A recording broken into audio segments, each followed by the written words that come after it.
va être très simple, c'est tu calcules la somme.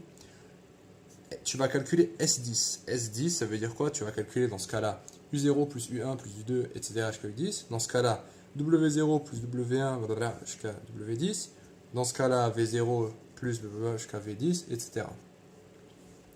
Donc, je te laisse commencer par le premier exercice. C'est parti.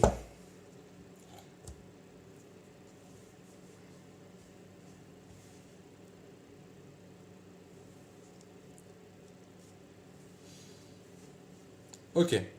Alors, le premier. Le premier, qu'est-ce qu'on détecte? On détecte une suite arithmétique. Alors, suite arithmétique, donc là, tout de suite, il faut faire le lien. Le lien, c'est le quoi? C'est lequel? C'est suite arithmétique.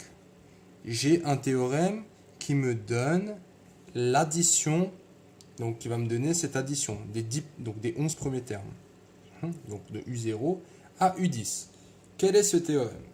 Le théorème, c'est le suivant. S, donc je vais donner le théorème de manière générale. Sn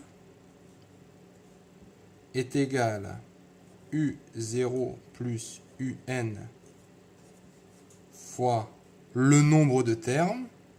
Donc ici, il y en a n plus 1 sur 2. Pourquoi il y en a n plus 1 là des termes?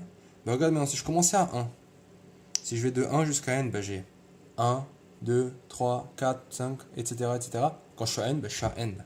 Donc de 1 à n, il y en a n, mais il y a le 0 en plus, ce qui me fait n plus 1. Divisé par 2. Donc voilà, ici dans notre cas, n c'est égal à quoi? On voit clairement, vu que je vais calculer S10, n va être égal à 10.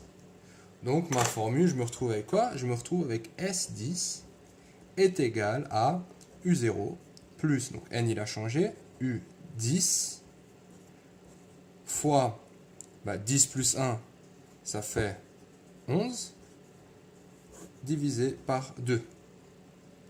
Et là, on y est bientôt, parce que qu'est-ce qui nous manque à présent? Il nous manque U0, U10. Tout le reste, c'est bon. U0, on l'a. C'est 1. Et est-ce que U10, on l'a? Non. Donc, il faut calculer U10. Reste à calculer U10. U10, c'est égal à quoi? Maintenant, on reprend la définition au-dessus de UN plus 1. Qu'est-ce que n, il faut le remplacer par quoi pour qu'on ait 10 là? 1 plus combien fait 10? Donc là, n, dans ce cas-là, il faut remplacer n par 9. Rien à voir avec celui-là. Donc ici, c'est n par 9. Donc je vais avoir 3 fois 9 plus 4. 3 fois 9, 27. 27 plus 4, ça fait 31. U10 est égal à 31. Et je termine maintenant. S10 est égal à U0, 1 plus 31 fois 11 sur 2. Ok? Donc ça me donne quoi? Ça me donne 1 plus 31, ça fait 32 fois 11 sur 2. Là, je vois que je peux tout de suite simplifier. 32 divisé par 2, 30 divisé par 2, ça fait 15. Et 2 divisé par 2, c'est 1, donc ça fait 16. Et là, ça simplifie. Du coup, je me retrouve avec 16 fois 11. 16 fois 11, ça fait quoi? C'est la petite feinte. C'est 1, 6. Tu vois, 1. Et là, je laisse un espace. Et au milieu, c'est 1 plus 6, ça fait 7. Ça, c'est un moyen technique pour faire la table de 11. Donc, je me retrouve avec ça. Donc, le premier, il est fait. Maintenant, à toi de jouer pour le deuxième. Ok, donc tu détectes bien, il s'agit de quel type de suite. Ça, c'est l'essentiel, détecter quel type de suite c'est, quel théorème je vais utiliser, et je te laisse faire. À toi de jouer.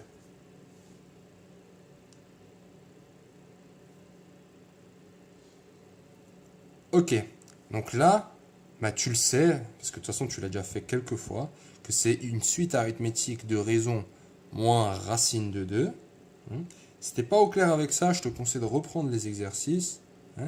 Donc, moins racine de 2. Du coup, je vais partir sur le même théorème. C'est celui-là. Et je vais même plus loin parce que je veux S10. Donc, je vais même calculer S10. C'est quoi la seule différence?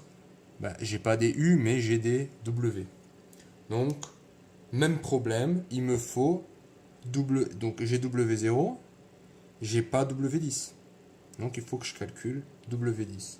W10, c'est égal à quoi? Ben, il faut que je remplace encore une fois n par 9. Ouais. Si n il est égal à 9, là je vais bien avoir 9 plus 1, ça fait 10. Donc je me retrouve avec 4 moins racine de 2 et 9 plus 1, donc ça fait 10. Donc fois 10. Donc ça fait 4 moins 10 racine de 2. Je peux rien faire de plus ici. Et je me retrouve à calculer. Donc là on va dire c'est S10 pour U. Et maintenant je vais calculer S10 pour W. C'est égal à quoi? Le premier terme. Ouais. W0, donc c'est 4. Plus le terme 10, W10, donc là j'ai, c'est ça. Donc c'est 4 moins 10 sur racine de 2. Je ferme les parenthèses. Je ferme les parenthèses. Fois 11. Et le tout divisé par 2. Est-ce que je peux un peu mieux l'écrire? 4 plus 4, ça fait 8. Moins 10 racine de 2 fois 11 sur 2. Bon là, hein, je veux dire, c'est pas grave si tu t'arrêtes là, mais il y a un petit truc qu'on peut faire. En fait là, je vois que ça c'est pair et ça c'est pair. Du coup je peux factoriser par 2. Donc je vais sortir le 2. Et je vais me retrouver, si je factorise, 4 moins 5. 4 fois 2, 8. 5 fois 2, 10. Racine de 2 fois 11. Et là, divisé par 2, il va se simplifier. Donc ça me fait du 4 moins racine de 5, le tout, fois 11. Ce qui nous termine, si tu as bien compris, cette partie-là, c'était quoi? C'était le théorème appliqué aux suites arithmétiques.